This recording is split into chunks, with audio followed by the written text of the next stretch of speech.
Running a little bit different out here today. Lately I've been doing a lot of timed courses or timed shooting drills, and I loved it, man. It's fun to establish a baseline and kind of where I stand in relation to that baseline.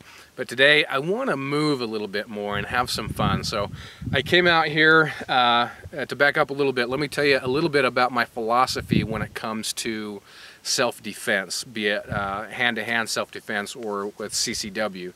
And that is utilize your environment. When I was training through the martial arts, that's one thing that the group that I was specifically with really hounded on, is use your environment. Use what you have available to you to give you the upper hand. So there's a little bit of that here, and what I mean by that is you can see these pallets. Some of these pallets have been left out here. I'm going to utilize those in this course.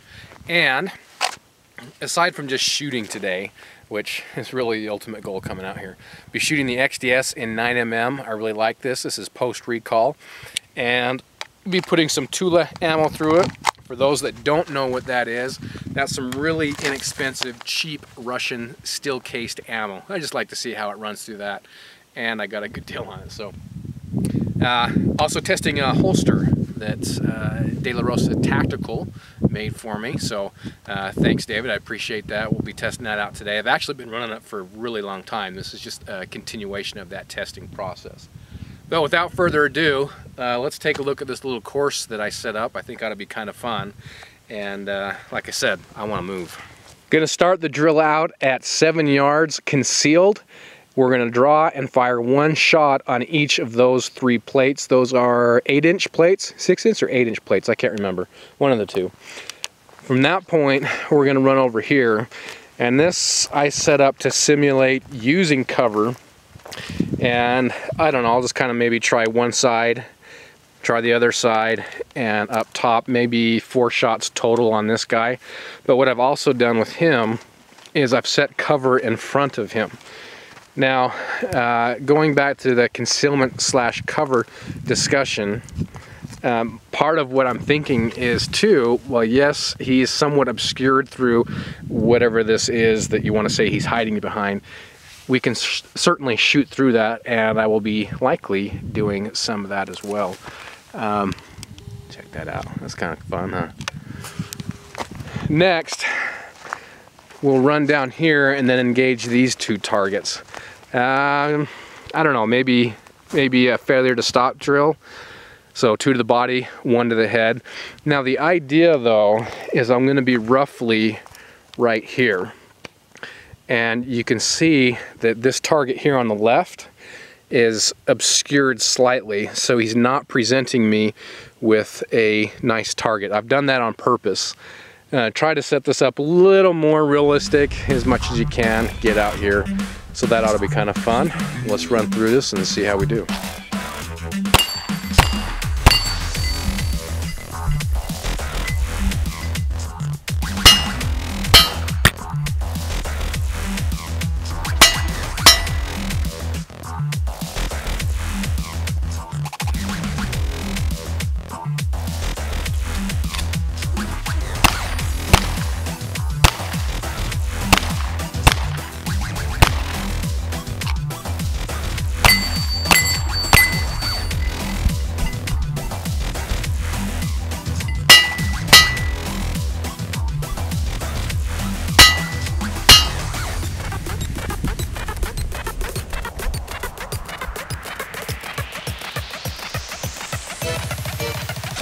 Punch!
That was cool. Laying down is actually shooting through right here to hit. That was kind of fun. Small window.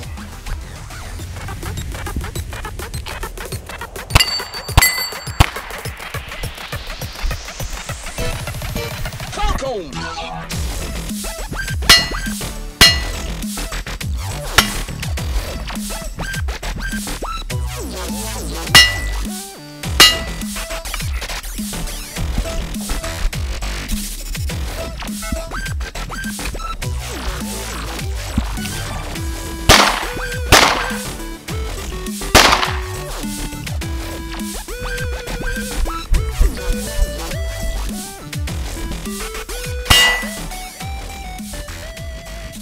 Oh, having fun mixing up on the last one. Not too bad on this one. You can see I was jerking the trigger, so I had to slow down and work on that smooth trigger pull. You see up there, I did pretty good concentrating on that upper headshot. This target was really interesting. You can kind of see it's come loose. You can see how I had it turned. Obviously the bullet's going in there a little bit different. And this shot was kind of fun because I couldn't even see the head at all. You kind of see the body shots. This angle turned out to be a lot of fun. Some of it I was trying specifically not to hit the concealment or cover, however you thought about it at the time. I guess in that case it would be cover. Other times I didn't care and utilized it or thought about it as concealment, and therefore you can kind of see some of these are mine, these 9mm holes. You can see they're new ones. Was just shooting through that straight at the target. And that was a lot of fun too. In fact, when I laid down, that was the sight picture that I had from about 7 yards back. So I was shooting straight through that little window, trying to hit the target. So that was kind of fun. Certain aspects of coming out here and doing this kind of stuff, yes, it is for fun, but it also flushes out some items.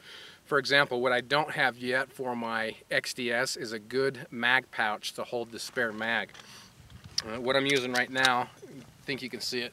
This is just the Maxpedition mag pouch, or whatever pouch you really want it to be, what will fit in there. But with these single stacks, it just doesn't hold them very well. It's not really meant for them. Out here doing this type of thing, yeah, it works.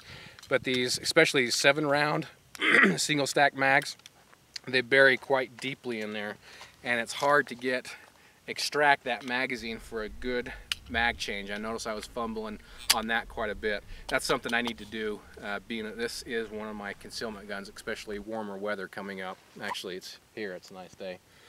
So the gun did great. A little bit longer trigger pull. I had to adjust for that. You can see on that one target I was pulling them to the left, jerking that trigger. As soon as I smoothed that trigger out, things did really good. The TulAmmo, that really cheap steel cased ammo, handled it just fine, didn't hiccup at all. And so we shot 50 rounds of those, and then 50 rounds of just the Winchester white box. Did just fine. So this gun's holding up well. I really have enjoyed it. One of the things that I think is indicative of a good holster is if running these drills you're not thinking about the holster, because it's not impeding you in any way. It's just there to hold your gun and do what it's supposed to do. That was certainly the case on this one. Of course, I'm just drawing it from concealment at that beginning, but in running other drills out here where it's constant reholster, drawing from concealment, reholster, if you don't think about the holster, it's a good holster. That is the case with this. I'll do a review on these later, but that kind of gives you the setup on this. It's an in the waistband holster. One thing I'd flush out, I would prefer to have one of the clips on here instead of the buckle. That being said, I talked to David about that specifically, and he said one of the problems with a lot of the clips on the market right now is they have a tendency over time to bend out, and so you're not getting that that good grasp on your belt. So that's kind of why he's chosen to go with these. So, but other than that, these are really great holsters, even with the snaps. They hold in the belt good. They hold these in the waistband, conceal nicely. I really like them. It's always fun bumping some of that lead down range. I always enjoy it. The problem is that 100 rounds goes so quick out here, especially running these type of drills, but man, are they fun. Guys, thanks for watching. Hit that like button if you liked the video, subscribe if you haven't. It's always appreciated. We'll see you guys later.